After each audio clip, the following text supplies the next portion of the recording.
Hello guys, एक बार फिर से आप सभी का मेरे YouTube channel R N D study centre में स्वागत है।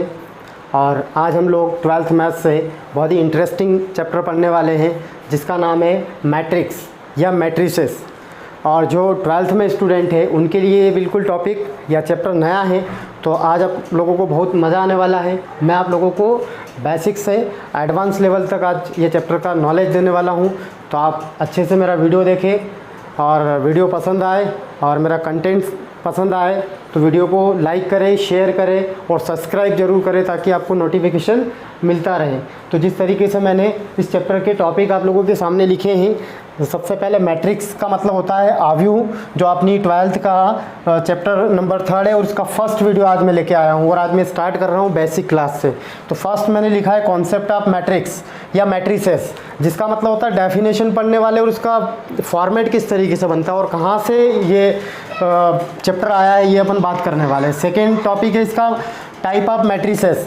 तो इसमें बहुत प्रकार के मैट्रिसेस होते हैं जिनके टाइप होते हैं वो पढ़ने वाले हैं। थर्ड होता है ऑपरेशंस ऑफ मैट्रिसेस। तो यहाँ हम लोग एडिशन ऑफ मैट्रिसेस मतलब दो मैट्रिक्स को जोड़ने वाले हैं। सब्ट्रैक्शन ऑफ मैट्रिसेस, दो मैट्रिक्स को माइनस करने वाले हैं, घटाने वाले हैं। मल्टीप्लिकेशन ऑफ मैट्रिसेस मतलब दो मैट्रिक्स का मल्टीप्लाई करने वाले हैं। और फिर मैंने फोर्थ टॉपिक लिखा है इसमें। फोर्थ टॉपिक मैंने लिखा है equality of to matrices, means दो अवयवों की समानता, कि दो अवयव जो है कब एक दूसरे के इक्विवेलेंट होंगे या इक्वल होंगे, ये हम लोग इसमें पढ़ने वाले हैं। और ये टॉपिक जो है आपका नेक्स्ट चैप्टर जो आने वाला है डिटर्मिनेंट, जिसको सारणिक बोला जाता है, उसमें इस चीज़ का यूज़ करने वाले हैं। तो अभी हम लोग यहाँ अगर इस चीज़ को क्लियर कर लेते हैं फोर्थ टॉपिक को, तो आपको नेक्स्ट चैप्टर में भी काम आना है। और इसमें मैट्रिसेस में जो अपन पढ़ने वाले हैं वो नेक्स्ट चैप्टर में बहुत सारी चीज़ें ऐसी होगी जो काम आने वाली है। तो चलिए आज का चैप्टर स्टार्ट करते हैं हम लोग और अच्छे से इसको समझते हैं कि मैट्रिसेस क्या होता है, मैट्रिक्स क्या होता है, इसके किस प्रकार से टाइप बनते हैं, इसके ऑपरेशन किस प्रकार से होते हैं और इक्विवेलेंट कब होते हैं दो मैट्रिक्स, ये सारी चीज़ें पढ़ने वाले हैं। तो चलिए स्टार्ट करते हैं आज का वीडियो। तो चलिए स्टार्ट करते हैं आज की क्लास। तो आप लोगों के सामने मैंने मैट्रिक्स लिखा है। अब यहाँ पे एक वर्ड और आने वाला है जो आपको बहुत कंफ्यूज करने वाला है, वो होता है मैट्रिसेस। इसी चैप्टर में आप लोगों को कहीं मैट्रिक्स लिखा हुआ आएगा और कहीं मैट्रिसेस लिखा हुआ आएगा, तो आप लोगों को इसमें कंफ्यूज होने वाले हैं आप लोग। तो आप सोचे कि ये किस तरीके से आया है, तो ये कुछ भी नहीं है, सिंपल है। ये इस मैट्रिक्स का जो है प्लूरल फॉर्म होता है। क्या होता है? प्लूरल फॉर्म होता है। प्लूरल मीन्स बहुवचन होता है। क्या होता है इसका? बहुवचन। अगर दो मैट्रिक्स की बात की जाएगी, एक से ज़्यादा की, अगर सिंगल मैट्रिक्स की बात एक अवयव की बात की जाए तो उसको मैट्रिक्स बोला जाएगा, लेकिन एक से ज़्यादा की बात की जाएगी तो उसको मैट्रिसेस बोला जाएगा। और सिंगल को भी मैट्रिसेस बोल सकते हैं इसमें। तो आप मैट्रिक्स बोले या मैट्रिसेस बोले, हाँ, लेकिन एक चीज़ का ध्यान रखें कि जहाँ पे दो अवयव की बात करने वाले हैं वहाँ पे मैट्रिसेस ही लिखा जाएगा 100%। तो मैंने आप लोगों को मैट्रिक्स और मैट्रिसेस में क्या डिफरेंस होता है सबसे पहले वो क्लियर करवाया। अभी आगे इसका मतलब क्या हुआ कि एक मैट्रिक्स या मैट्रिसेस का मतलब होता है वो रेक्टेंगुलर फॉर्म में होता है, आयताकार फॉर्म होता है या स्क्वायर फॉर्म होता है। या तो रेक्टेंगुलर फॉर्म बनेगा, आयताकार फॉर्म बनेगा, या फिर स्क्वायर वर्ग वाला फॉर्म बनेगा।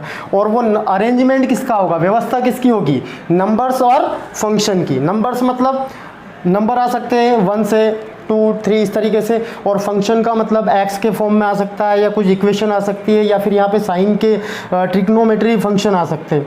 तो फंक्शन का मतलब आप लोग समझे वो क्या होता है और नंबर्स आप लोग समझते हैं। तो इस तरीके से क्या होता है कि जो मैट्रिक्स होता है वो रेक्टेंगुलर और square arrangement of numbers and functions होता है। अभी सेकेंड बात करने वाले हैं इसकी, हम इसका कॉन्सेप्ट समझते हैं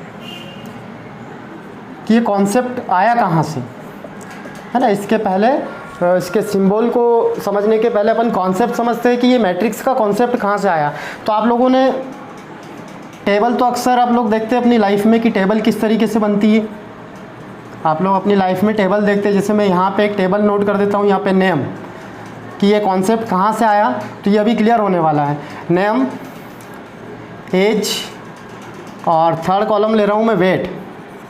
इस तरीके से यहाँ पे मैंने जैसे फर्स्ट में राम, सेकंड में श्याम, और यहाँ पे लिखा मैंने मोहन।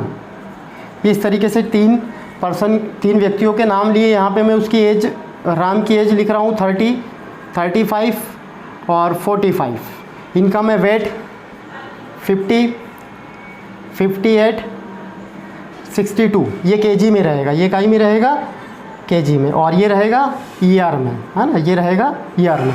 तो यहाँ ये देखा जाए तो ये कौन सा फॉर्म होता है, इसको बोला जाता है टेबुलर फॉर्म, मतलब एक टेबल के रूप में डाटा दिया होता है। लेकिन यही डाटा मैं अगर यहाँ पे इस तरीके से नोट कर देता हूँ, ए इक्वल्स में, ए यहाँ पे कोई मैट्रिक्स है ना, ए क्या है यहाँ पे कोई मैट्रिक्स है, और मैं ये डाटा इस तरीके से नोट कर देता हूँ कि 30, 35, 45 और फिर 50, 58, 62, ये इस तरीके से मैंने नोट कर दिया। तो आप लोग देखिए कि ये कौन सा कॉलम चल रहा है, एज वाला, और ये कौन सा चल रहा है, वेट वाला, है ना, शॉर्ट में लिखा है मैंने वेट। तो ये इस तरीके से जो फॉर्म बनता है, टेबल के डाटा को इस फॉर्म में लिखा जाए तो इसको बोला जाता है मैट्रिक्स या मैट्रिसेस। क्लियर हुआ, ये टेबल फॉर्म होता है और यहीं से जो है मैट्रिक्स का जो है कॉन्सेप्ट आया है इस तरीके से। तो आप लोग इसको समझे अच्छे से।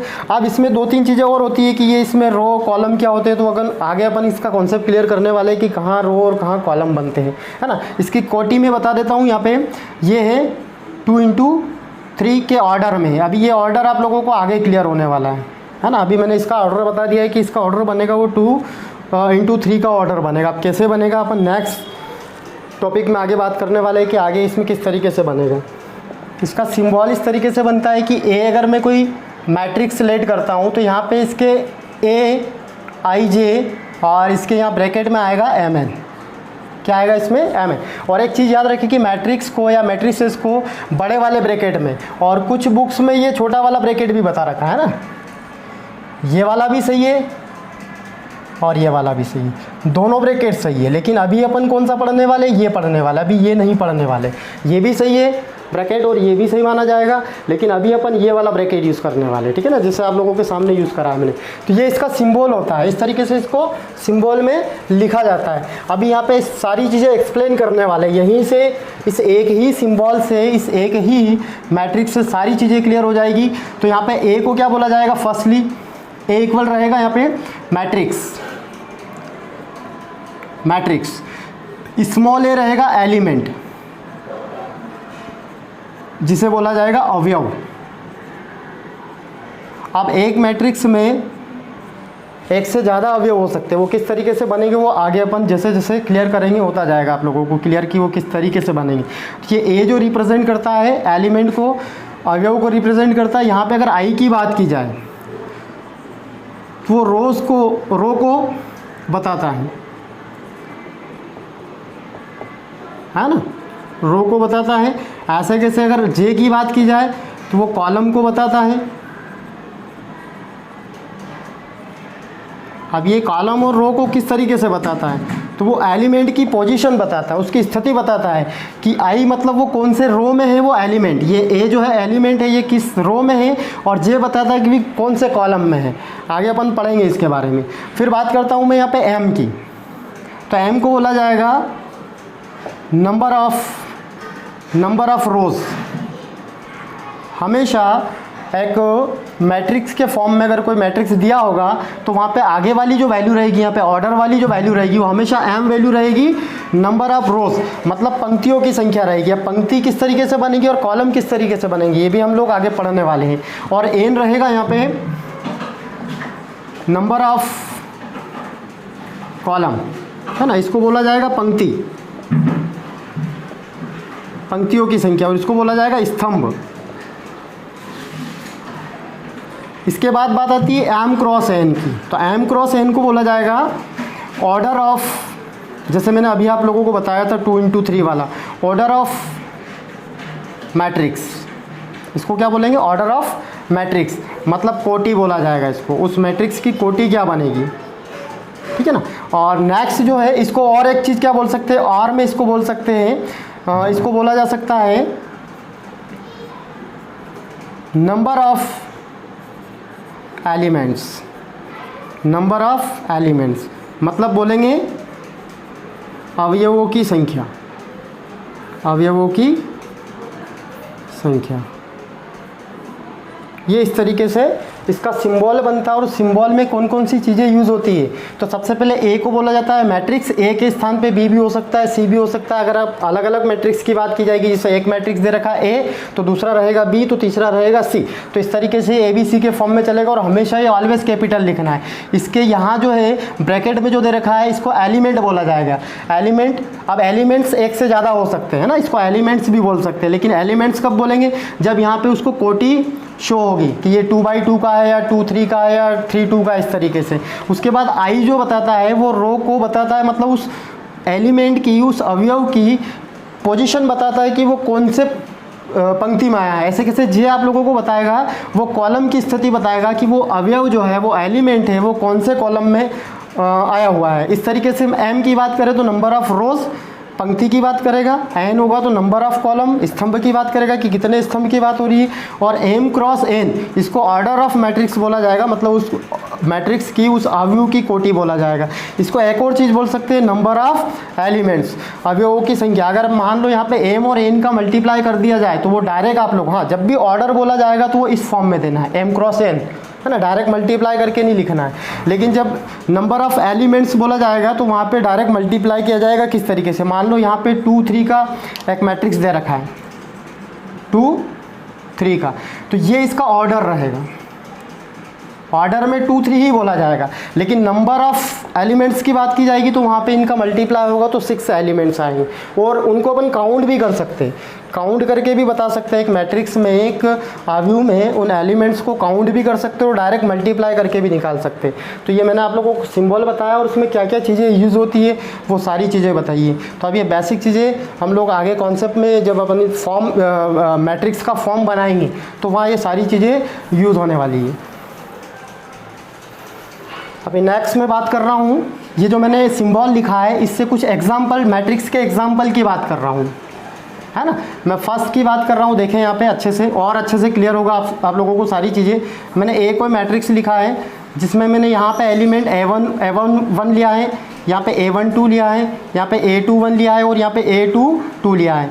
अभी ये बात की जाए तो ये 2 × 2 का मैट्रिक्स है, 2/2 का स्क्वायर मैट्रिक्स बोल सकते हैं इसको। ये भी हम लोग क्लियर करेंगे टाइप ऑफ मैट्रिक्स में। तो ये 2/2 का मैट्रिक्स बन रहा है। तो अगर इसके ऑर्डर की बात की जाए तो ये इसका क्या रहेगा, यहाँ पे सारी चीज़ें एक ही में मैं क्लियर करवाने वाला हूँ। ये इसका ऑर्डर रहेगा, क्या रहेगा, यहाँ पे अगर नंबर ऑफ एलिमेंट्स की बात की जाए तो कितने होंगे, 4 होंगे।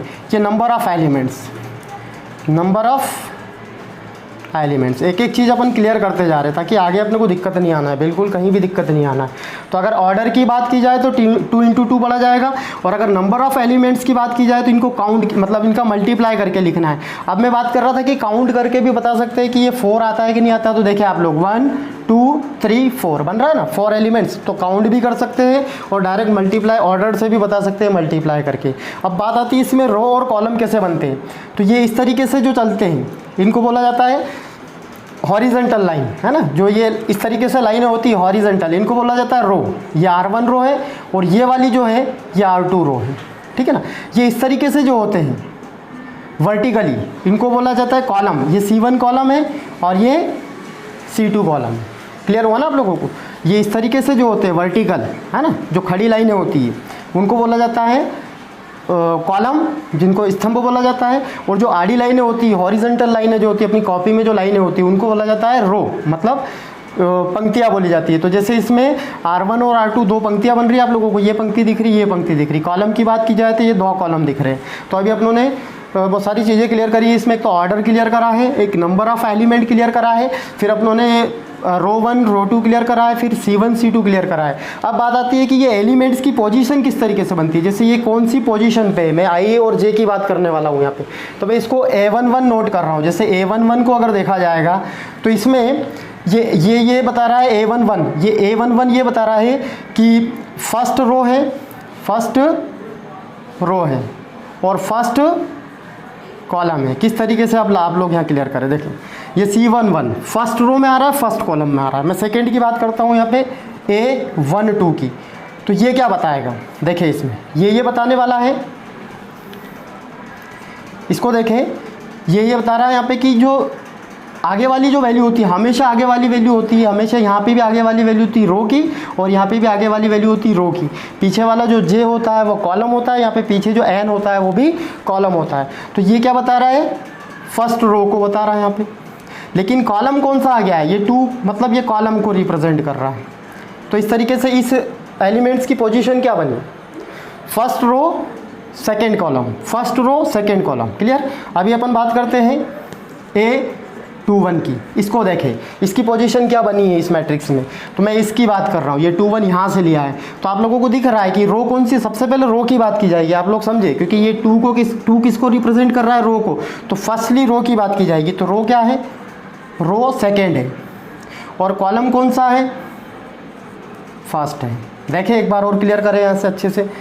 ये second row first column, second row first column. अभी 2 की बात करेंगे, A22 की बात करेंगे। तो देखें इसमें ये सबसे पहले यहाँ से स्टार्ट करना है। तो ये 2 जो है ये रो को बता रहा है, और पीछे भी 2 दे रखा है तो ये कॉलम को बता रहा है।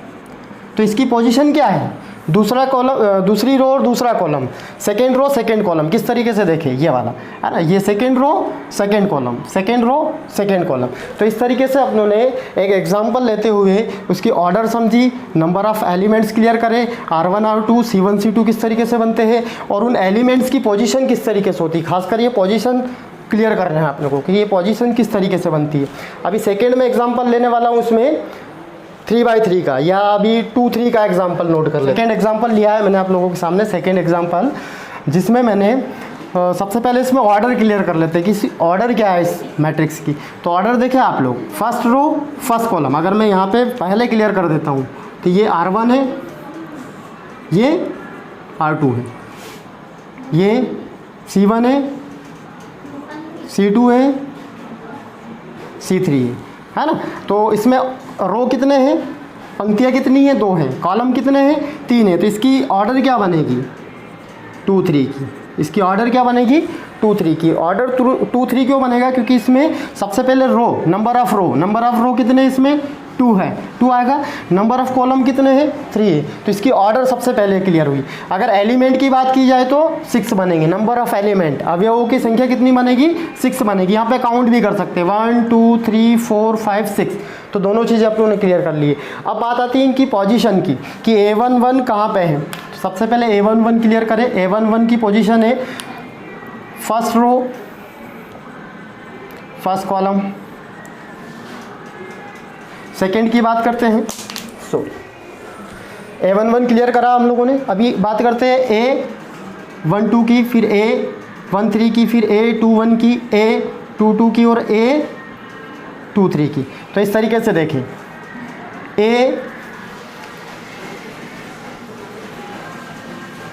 पोजीशन क्लियर कर लेते हैं जल्दी से। 1-2 है ना, 1-2 की बात कर रहा है तो रो कौन सा है, फर्स्ट, और 2 कॉलम कौन सा है, सेकेंड। एक बार क्लियर कर लेते हैं। देखें A12 है ना, A12 कहाँ पे, यहाँ पे। तो रो तो फर्स्ट ही चल रहा है, लेकिन कॉलम कौन सा आ गया, सेकेंड। इस तरीके से 1-3 की बात की जाए तो 1-3 क्या रहेगा, फर्स्ट रो और थर्ड कॉलम, तीसरा कॉलम रहेगा। डायग्राम में देखें, यहाँ पे मैट्रिक्स में देखें, फर्स्ट रो, ये इसकी बात कर रहे हैं इस एलिमेंट्स की, फर्स्ट रो थर्ड कॉलम। 2-1 की बात की जाए तो यहाँ पे बात हो रही है तो सेकेंड रो आएगा और फर्स्ट कॉलम आएगा, ठीक है ना। फर्स्ट रो देखिए, सॉरी सेकेंड रो, ये सेकेंड रो फर्स्ट कॉलम। फिर 2-2 की बात की जाए तो second row second column. Last की बात की जाए, सेकेंड रो सेकेंड कॉलम किस तरीके से, second row second column. Last की बात की जाए तो सेकेंड रो रहेगा, थर्ड कॉलम रहेगा, सेकेंड रो थर्ड कॉलम। तो इस तरीके से अपनों ने सिंबल को देखते हुए 2 एग्जाम्पल लिए और दोनों एग्जाम्पल को अच्छे से क्लियर करा हम लोगों ने कि किस तरीके से R1 R2 बनता है, C1 C2 C3 बनता है, ऑर्डर कैसे बनता है, नंबर ऑफ एलिमेंट्स किस तरीके से बनते हैं और उन एलिमेंट्स की पोजीशन क्या होती है, उन अवयवों की स्थिति उस मैट्रिक्स में किस तरीके से होती है। तो ये इस तरीके से अपनों ने 2 एग्जाम्पल से अच्छे से क्लियर करा। अब मैं आगे बात करने वाला हूँ, इसके टाइप्स की बात करने वाला हूँ। नेक्स्ट टॉपिक हम लोग पढ़ने वाले हैं टाइप ऑफ मैट्रिसेस, मतलब इसके प्रकार कैसे होते हैं। तो मैं इसमें फर्स्ट इसका टाइप नोट करने वाला हूँ, row matrix, row matrix. Row matrix मतलब पंक्ति मैट्रिक्स। अभी पंक्ति मैट्रिक्स का मतलब होता है जिसमें ऐसा मैट्रिक्स जिसमें केवल एक ही पंक्ति हो, स्तंभ एक से ज़्यादा हो सकते हैं, लेकिन रो कितना होगा। अगर रो मैट्रिक्स की बात कर रहा है तो उसमें रो मतलब पंक्ति कितनी बनेगी, ओनली सिंगल बनेगी। तो इसका ऑर्डर किस तरीके से बनेगा, इसकी डेफिनेशन तो मैंने बता दी आप लोगों को कि ऐसा मैट्रिक्स जिसमें केवल एक पंक्ति हो और स्तंभ एक से ज़्यादा हो सकते हैं, और हमेशा उसकी ऑर्डर क्या बनेगी, उसकी कोटि क्या बनेगी। रो मैट्रिक्स की जो कोटि ऑलवेज बनेगी, हमेशा बनेगी, वो बनेगी 1 इंटू एन के फॉर्म में बनेगी। अब किस तरीके से बनेगी देखो, इसकी डेफिनेशन क्या बोल रहा है कि इसमें एक ही पंक्ति होगी, तो पंक्ति के प्लेस पे अपन हमेशा 1 रखने वाले, लेकिन नंबर ऑफ कॉलम चेंज हो सकते हैं, 1 भी हो सकता है, 2 भी हो सकता है, 3 भी हो सकता है, 4 भी हो सकता है, इस तरीके से। लेकिन रो जो होगा वो ओनली सिंगल होगा। इसके एग्जाम्पल की बात करें, देखिए मैं इसके एग्जाम्पल की बात कर रहा हूँ। फर्स्ट मैंने ए जो लेट करा है, ए इक्वल में मैं अगर यहाँ पे नोट करता हूँ 1 2 3, ये देखें है ना, 1 2 3, इसको 1 इंटू एन मीन्स क्या है 1 2 3 कॉलम रहेंगे। अब ये किस तरीके से बना, इसका फॉर्मेट क्यों बना, देखिए इसमें रो मैट्रिक्स ये बताता है कि केवल उसमें एक ही सिंगल रो होगी। आप लोगों को रो भी दिख रही होगी, ये सिंगल रो है, ये R1, लेकिन कॉलम किस तरीके से C1 C2 C3।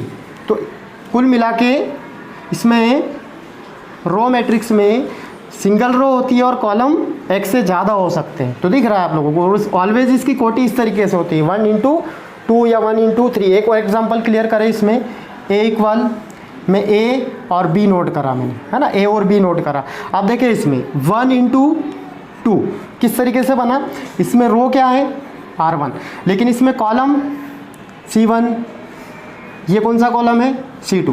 तो इस तरीके से रो कितना है सिंगल, है ना, और कॉलम फर्स्ट सेकेंड, तो इसको बोला जाएगा रो मैट्रिक्स जिसमें एक ही रो हो। सेकेंड की बात करते हैं, कॉलम मैट्रिक्स।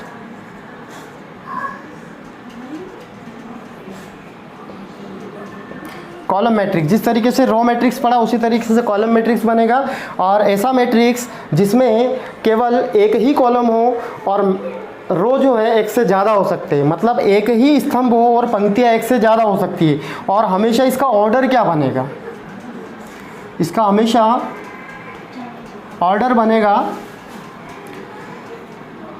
m into 1।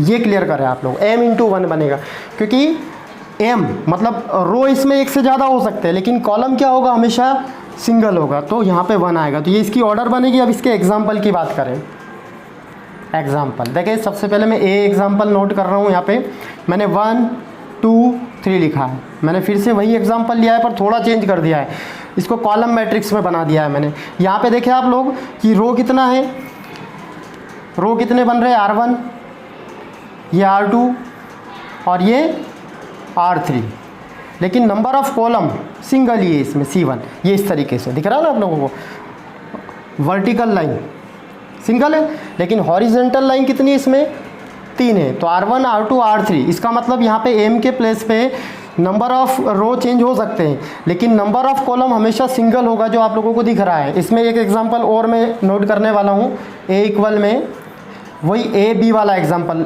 ले लेता हूँ। अच्छा, इसकी कोटि की बात की जाए तो इसकी ऑर्डर क्या है, यहाँ पे 3 आएगा इंटू 1, है ना, 3 रो 1 मतलब R1 R2 R3, 3 रो बन रहे हैं, और सिंगल 1 इसमें कॉलम सिंगल बन रहा है। अगर इसकी बात की जाए तो इसकी कोटि क्या है 2 इंटू 1 है, तो हमेशा ये 1 के फॉर्म में मिलने वाला, ये वाला दिख रहा है ना आपको, हमेशा ये 1 मिलने वाला है। अब इसमें क्या है, ये R1 है आप लोगों का, ये R2 है और ये इसमें C1 है। तो इस तरीके से रो मैट्रिक्स पढ़ा हम लोगों ने, कॉलम मैट्रिक्स पढ़ा। मैं एक बार फिर से रिवाइज कर देता हूँ। ऐसा मैट्रिक्स जिसमें केवल एक ही पंक्ति हो, रो हो या पंक्ति हो, और स्तंभ एक से ज़्यादा हो सकते हैं। ये एग्जांपल आप लोगों के सामने। कॉलम मैट्रिक्स की बात की जाए तो एक ऐसा मैट्रिक्स जिसमें केवल एक ही कॉलम हो या एक ही स्तंभ हो और पंक्तियाँ एक से ज़्यादा हो सकती है और ये इसका ऑर्डर बनता है, ये इसके एग्जाम्पल है। तो row matrix, column matrix clear करा। थर्ड पे आते हैं, तीसरे पे आते हैं टाइप में। तीसरा टाइप है इसका रेक्टेंगुलर, इसको बोला जाता है आयताकार। आयताकार मैट्रिक्स क्या होता है? रेक्टेंगुलर मैट्रिक्स मीन्स आयताकार। अब जैसे वर्ड से ही पता चल रहा है कि ये आयत के आकार का बनेगा। किसके फॉर्म में बनेगा? एक आयत के फॉर्म में बनेगा, रेक्टेंगुलर के फॉर्म में बनेगा। तो इसकी डेफिनेशन क्या होगी? सबसे पहले डेफिनेशन क्लियर रहे तो डेफिनेशन में भी बिल्कुल ईजी बताने वाला हूँ। यहाँ पे number of rose not equal number of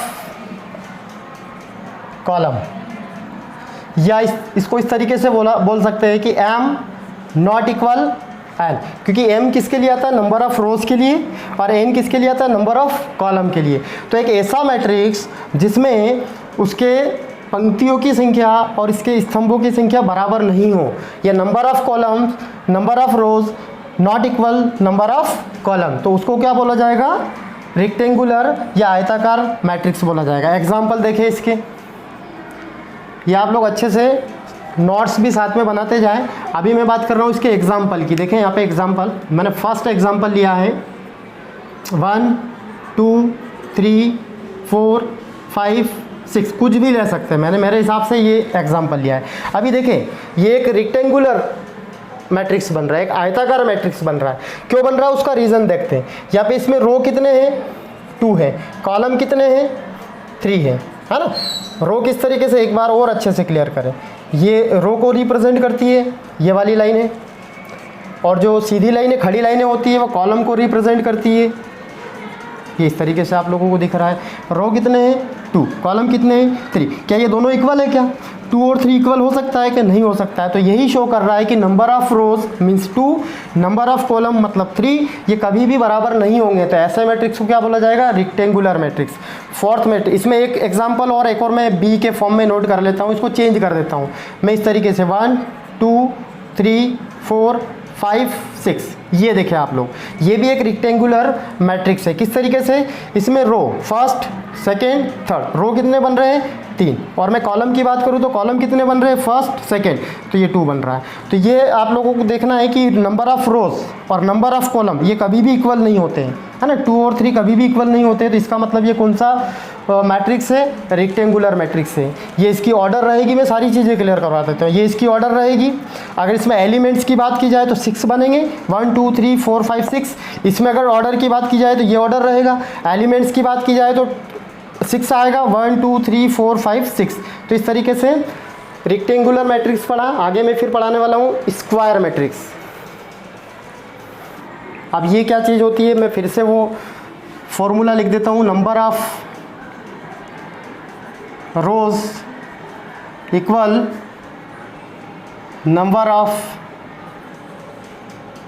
column, या इस तरीके से बोल सकते हैं कि m इक्वल n बने।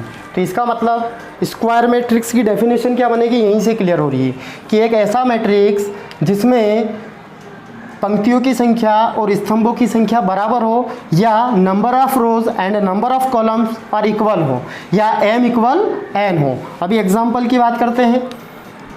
एग्जाम्पल किस तरीके से बनेंगे? फर्स्ट देखिए इसका, मैं a equal A B C और D नोट कर रहा हूँ, है ना। ये इस तरीके से।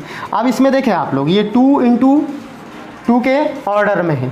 इसमें 2 रो है, 2 कॉलम है। देखिए रो और कॉलम फिर से क्लियर कर लेते हैं। ये R1 रो है, ये R2 रो है। इस तरीके से ये C1 रो है, कॉलम है, और ये C2 कॉलम है। तो 2 बाई 2 का मैट्रिक्स बना। ये इसका ऑर्डर रहेगा, और नंबर ऑफ एलिमेंट्स की बात की जाए तो 4 रहेंगे, फर्स्ट सेकेंड थर्ड फोर्थ। तो इस तरीके से फर्स्ट एग्जाम्पल मैंने इसमें क्लियर करा है स्क्वायर मैट्रिक्स का। इसमें एक एग्जाम्पल और लेते हैं।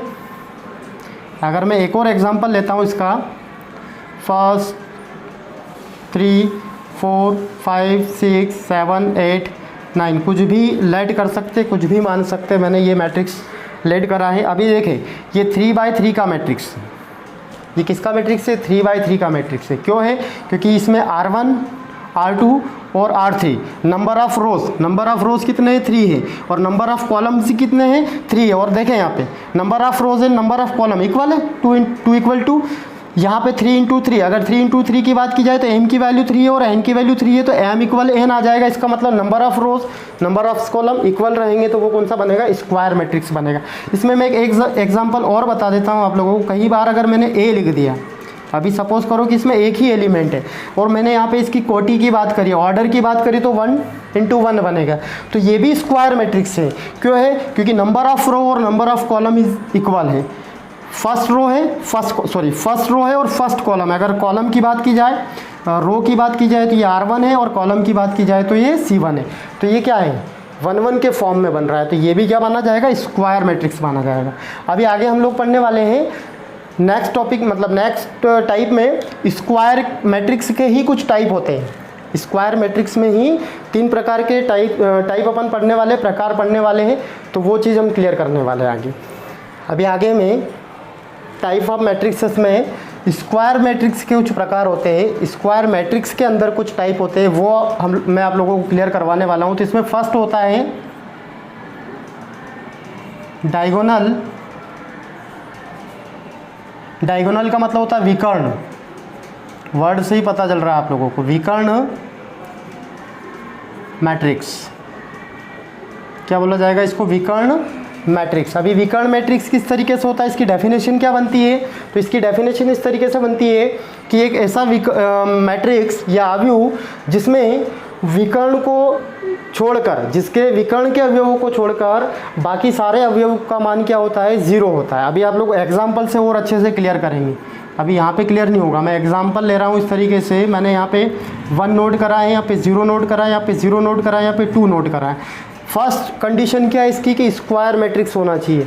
अगर कोई स्क्वायर मैट्रिक्स है तो ही वो डायगोनल मैट्रिक्स बनेगा, नहीं तो अदरवाइज वो कभी भी नहीं बनेगा। अगर मैं यहाँ पे एक एग्जांपल लेता हूँ एक्स्ट्रा, मैंने a इक्वल लेट करा है 1 2 3 4 5 6। तो यहाँ पे देखिए आप लोग कि विकर्ण या तो इस तरीके से बनता है विकर्ण, तो आपका यहाँ कोई एलिमेंट नहीं है, ये 6 नहीं नोट कर सकते। और यहाँ अगर बनाते हैं तो ये इस तरीके से बनता है। अभी देखिए आप लोग यहाँ पे एग्जिट, यहाँ पे विकर्ण बन रहा है इस तरीके से। अगर इधर की बात की जाए तो ये इस तरीके से विकर्ण बन रहा है, दोनों प्रकार से। अभी 2 प्रकार के विकर्ण मैट्रिक्स बनते हैं, डायगोनल मैट्रिक्स बनते हैं। एक ये प्रिंसिपल जो मुख्य वाला होता है और एक ये सेकेंडरी होता है। तो अभी प्रिंसिपल वाला कोर्स में खाली यही वाला 12th में अपन यही वाला पढ़ने वाले हैं, इस तरीके का डायगोनल मैट्रिक्स पढ़ने वाले। तो इस फॉर्म में होना चाहिए, मतलब स्क्वायर होना चाहिए। ये कौन सा मैट्रिक्स है? ये रेक्टेंगुलर मैट्रिक्स है। अगर बात करें तो रेक्टेंगुलर मैट्रिक्स है, और रेक्टेंगुलर मैट्रिक्स कभी भी डायगोनल मैट्रिक्स नहीं बनेगा। आप लोग इस चीज़ को क्लियर करें, क्योंकि हम स्क्वायर मैट्रिक्स के अंदर डायगोनल मैट्रिक्स पढ़ने वाले हैं। इसका मतलब डायगोनल मैट्रिक्स कब बनेगा? जब वो पहले स्क्वायर मैट्रिक्स होगा। जैसे मैंने ये एग्जांपल दिया है, अभी मैं फिर से इसको क्लियर करके अच्छे से बता देता हूँ। 1 0 0 2, ये 2 × 2 के फॉर्म में। अगर मैं नेक्स्ट एग्जांपल एक और लेता हूँ, यहाँ पे मैं ए से कर देता हूँ 0 0 0 B 0 0 0 और C। ये देखें आप लोग, ये कौन सा है? 3/3 का मैट्रिक्स है ना। एक और चीज़ इसमें, एक और एग्जांपल लेता हूँ मैं, बी के लेट में ले लेता हूँ मैं। अगर यहाँ पे 1 नोट कर देता हूँ, है ना, ओनली 1, या फिर यहाँ पे मैंने 2 नोट कर दिया, तो ये 1 × 1 का डायगोनल मैट्रिक्स बन सकता है, ये वाला, है ना। यहाँ पे देखिए किस तरीके से डायगोनल बन रहा है, ये इस तरीके से। यहाँ पे विकर्ण किस तरीके से बन रहा है? विकर्ण तो आप लोग अच्छे से समझते हैं, है ना। एक ये बन सकता है या फिर इस तरीके से बनता है, लेकिन अभी अपन 12th में ये वाला विकर्ण पढ़ने वाले। ऐसे कैसे यहाँ बात की जाए तो ये इस तरीके से बनेगा। अब इनको एक और फॉर्म में कैसे नोट कर सकते हैं?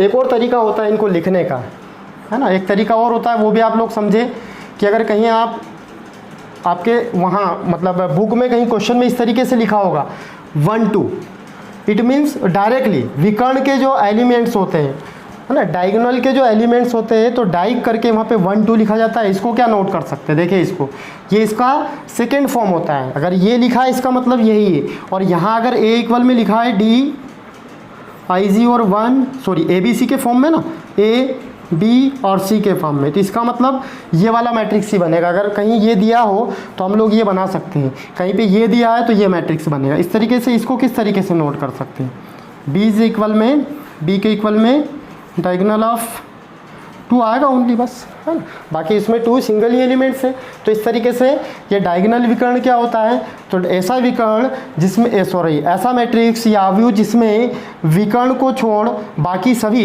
ये इसको मुख्य विकर्ण बोल सकते हैं, प्रिंसिपल डायगोनल बोलते हैं इसको, प्रिंसिपल डायगोनल। तो मुख्य विकर्ण को छोड़कर बाकी सारे अवयव, बाकी सारे एलिमेंट्स 0 हो। दिख रहा है आप लोगों को, यहाँ पे वैल्यू कुछ है और ये 0 है, यहाँ पे कुछ ABC वैल्यू है, बाकी सब क्या है, 0 है। यहाँ तो आपका सिंगल है तो दिखेगा ही नहीं 0 आप लोगों को।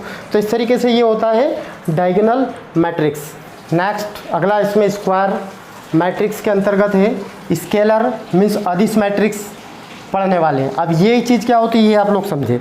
स्केलर मैट्रिक्स जो होता है एक स्क्वायर मैट्रिक्स भी होता है और एक डायगोनल मैट्रिक्स भी होता है, दोनों चीज़ें होती है, स्क्वायर भी होता है और डायगोनल भी होता है। अब यहाँ डेफिनेशन ये बनती है, मैं एग्जाम्पल नोट कर देता हूँ, उससे आप लोगों को डेफिनेशन अच्छे से क्लियर होगी। ये देखें, इसकी ऑर्डर क्या है 2 × 2, इसकी ऑर्डर क्या है 3 × 3, इसकी ऑर्डर क्या है 2 × 2।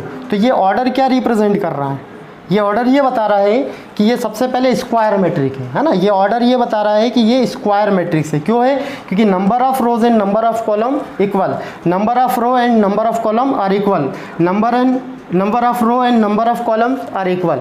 तो इसका मतलब पहले ये स्क्वायर मैट्रिक्स है।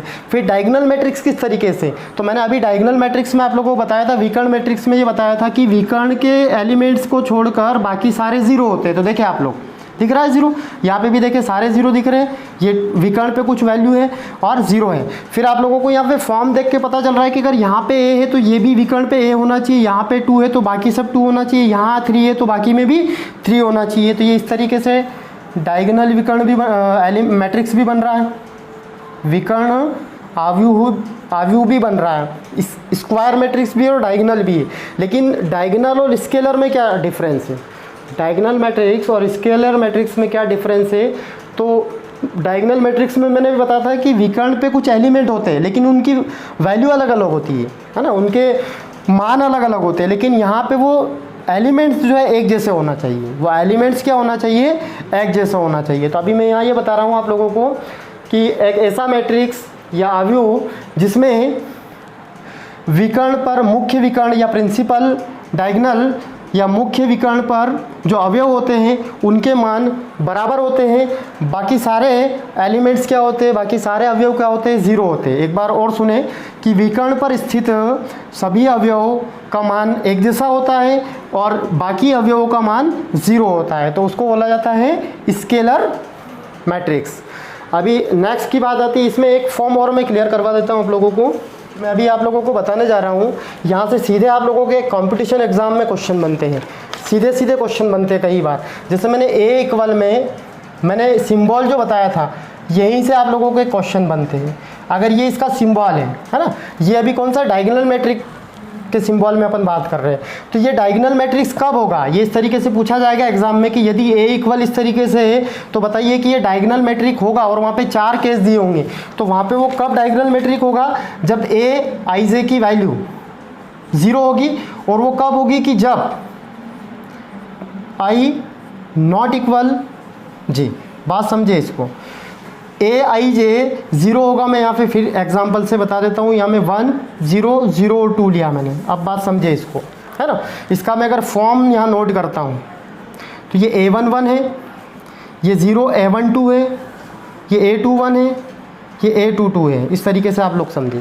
तो अभी ये सिंबल जो है, ये जो मैट्रिक्स दे रखा है, ये डायगोनल मैट्रिक्स कब होगा और वो केस क्या होगा, ये केस होगा। वहाँ पे 4 केस जब बनेंगे ना, तो वहाँ पे ऑप्शन में 4 ऑप्शन दिए होंगे, तो ये वाला ऑप्शन अपने को वहाँ पे राइट आंसर लगाना है। जब Aij 0 होगा, जब I नॉट इक्वल j। देखें आप लोग 1 1 I और j की वैल्यू इक्वल है, तो क्या यहाँ पे 0 बन रहा है, क्या 0 नहीं बन रहा है। यहाँ पे कुछ वैल्यू आएगी, यहाँ पे क्या आएगी, कुछ वैल्यू आएगी। क्लियर करें आप लोग। यहाँ पे मैंने 2 2 लिया है ना, 2 2 लिया है, मतलब इसकी बात कर रहा हूँ मैं। तो अगर i और j अगर इक्वल है, इक्वल नहीं है वहाँ 0 बनेगा, अगर इक्वल है तो कुछ वैल्यू आएगी, अगर ये दोनों इक्वल है तो ये वैल्यू आ रही है। देखो i और j की वैल्यू इक्वल है तो यहाँ पे क्या है 2 है, लेकिन अगर ये इक्वल नहीं है, जैसे मैं बात करता हूँ किसकी, इसकी बात करते हैं 2 1 की, तो यहाँ पे वैल्यू ऑलवेज क्या आएगी, 0 आएगी, क्योंकि i मतलब 2 है और j इक्वल क्या है 1 है, तो 2 नॉट इक्वल 1, तो ये किस फॉर्म में बता रहा है, इस फॉर्म में बता रहा है।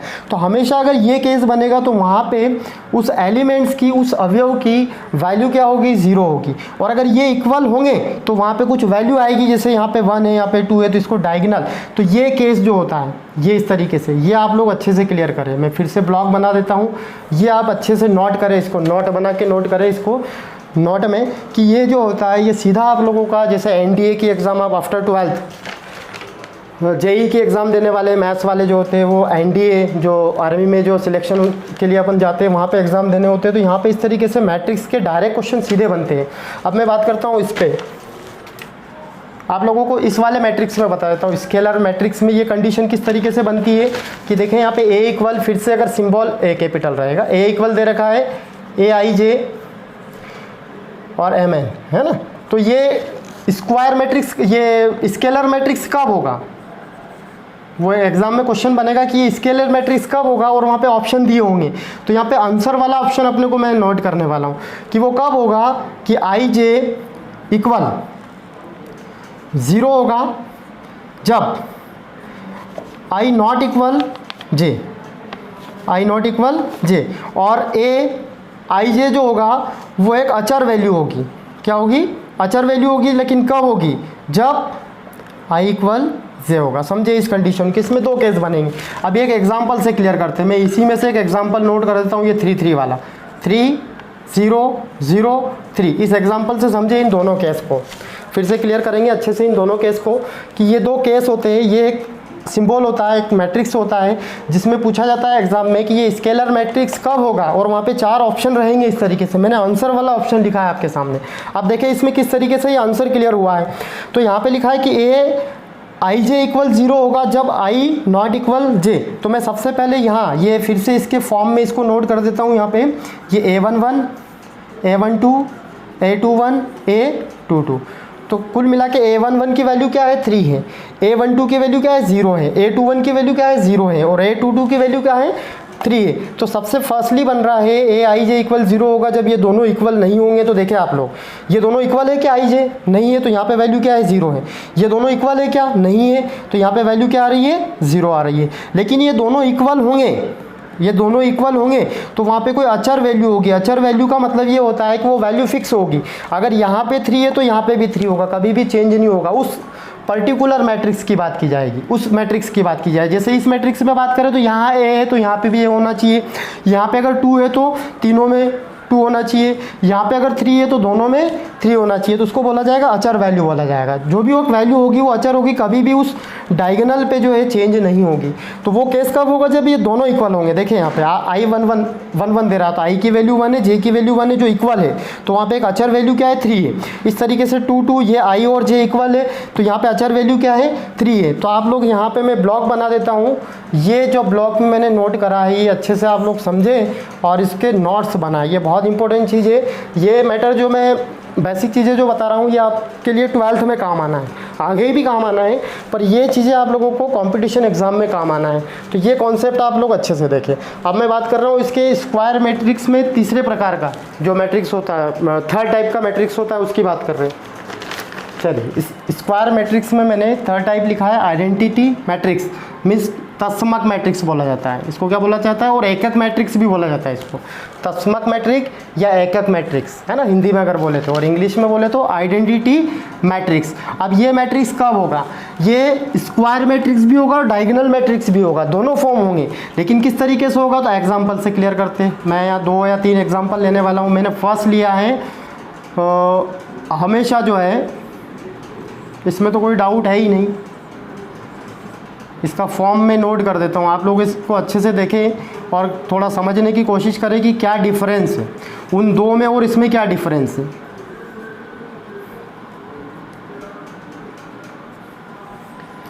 इसका ऑर्डर है 2 × 2 का, इसका ऑर्डर है 3 इंटू 3 का, इसका ऑर्डर है 1 इंटू 1 का।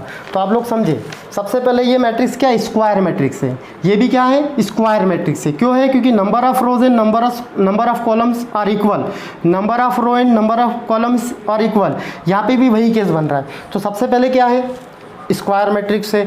फिर ये डायगोनल मैट्रिक्स है कि नहीं है, तो डायगोनल मैट्रिक्स भी है, क्योंकि विकर्ण पे कुछ वैल्यू दे रखी है, विकर्ण पे कुछ वैल्यू दे रखी है, बाकी सारी वैल्यू क्या है, ज़ीरो है ना। ये इस तरीके से बाकी वैल्यू क्या है, ज़ीरो है।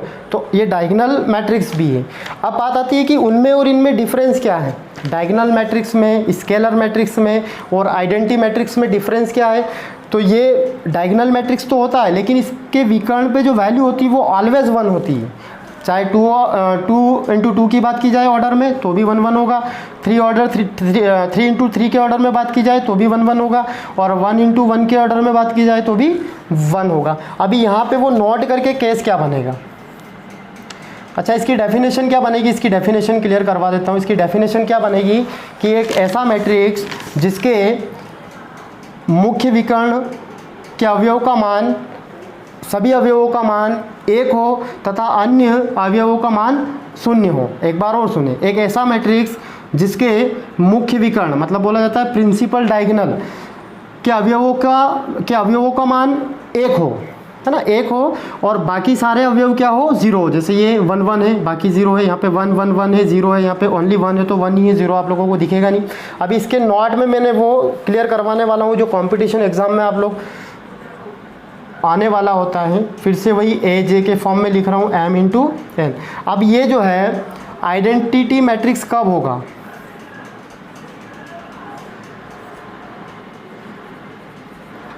क्वेश्चन बनेगा कि ये आइडेंटिटी मैट्रिक्स कब होगा, तो वहाँ पे इसका आंसर मैं क्लियर कर देता हूँ। जो अभी अपनों ने स्केलर में पढ़ा था वही केस बनेगा। कब होगा, फर्स्ट केस देखें।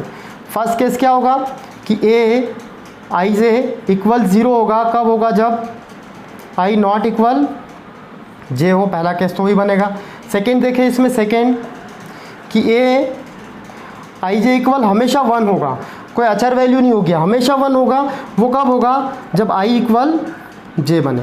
अब थोड़ा क्लियर कर लेते हैं, देखें यहाँ पे मैं इसकी बात करता हूँ। तो ये 0 कब होगा, जब ये दोनों इक्वल नहीं हो। ये होती है 1 2 वैल्यू, 1 2, तो आई 1 होता है, जे 2 होता है। कभी भी इक्वल नहीं है तो 0 आया। ये 2 होता है 2 1, ये फॉर्म क्या होता है 2 1, एलिमेंट्स की पोजीशन क्या होती है 2 1 होती है। तो इसमें आई की वैल्यू क्या होती है 2 है, और जे की वैल्यू क्या है 1 है, तो वो इक्वल नहीं है, इट मीन्स यहाँ पे भी 0 आया हुआ है। अब बात आती है कि सेम की आई इक्वल जे होगा तो वहाँ पे हमेशा जो है इसकी एलिमेंट्स की वैल्यू क्या होगी 1 होगी। अगर आई और जे की वैल्यू सेम होगी तो वहाँ पे हमेशा जो है उस एलिमेंट्स की वैल्यू क्या होगी 1 होगी, जो आप लोगों को यहाँ पे एग्जाम्पल में दिख रहा है। तो आपको सीधे ये भी अच्छे से नोट करें आप लोग, ये वाला कंपटीशन एग्ज़ाम के लिए, कि ये किस तरीके से क्वेश्चन सीधा बनता है और इसका आंसर किस तरीके से बनेगा। तो ये इस तरीके से मैंने अभी आप लोगों को टाइप ऑफ मैट्रिसेस में बात करी है। अभी इसमें कुछ टाइप और बचे हैं, जो मैं कुछ टाइप बचे हैं नेक्स्ट क्लास में मैं इसके और टाइप बचे वो पढ़ाने वाला हूँ। और इस पर ऑपरेशन किस तरीके से लगते हैं, 2 मैट्रिक्स को प्लस किस तरीके से किया जाता है, 2 मैट्रिक्स को माइनस किस तरीके से किया जाता है, 2 मैट्रिसेस का मल्टीप्लाई किस तरीके से किया जाता है, वो मैं अगली क्लास में आप लोगों को लेके आ रहा हूँ। तो आप लोग ये मेरा वीडियो अच्छे से देखें, और अच्छा लगे तो आप लाइक करें, शेयर करें और सब्सक्राइब करें। Thank you.